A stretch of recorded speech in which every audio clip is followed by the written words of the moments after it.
So you guys can come on out in. It's okay. Nope, we have guard dogs. 2 guard dogs. Well, they all ditched us. Yeah, they're ready to hike. They are ready.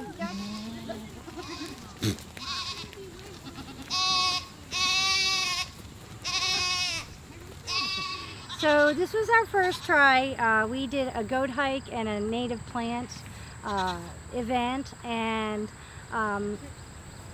we did a trek up the Loess Hills, and we did about a 45-minute walk, and now we're ending with a treat of a lunch at Stanley's.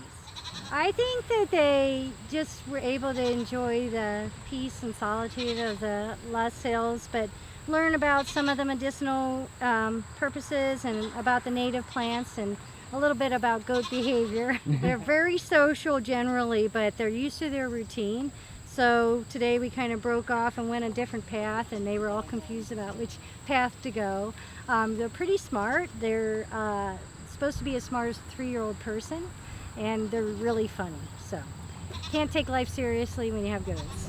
Yeah, you can pet them. I mean, they all know their names, and they all have individual personalities. And so when we do the hike up in the hills with the goats, you don't have to put them on a leash. They'll follow you because they want to be with you.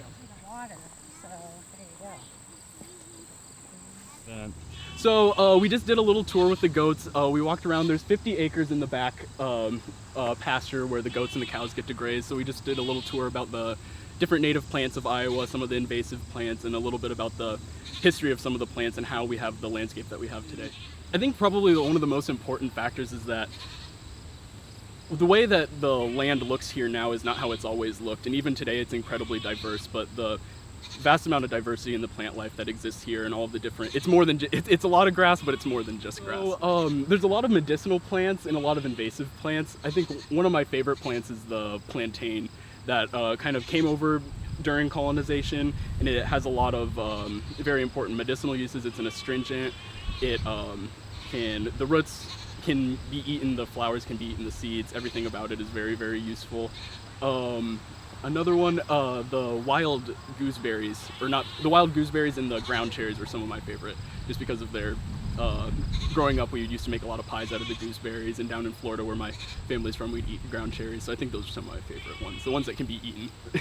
Besides just getting to see the goats and getting to see some plants, I think just being able to be outside and walk around in nature and get connected to nature in a time where it's hard to be outside and it's hard to kind of let yourself be in a space where you're not thinking about what is going on in the world. So I think hopefully we had a little bit of time to have peace and and walk around in nature. Yeah.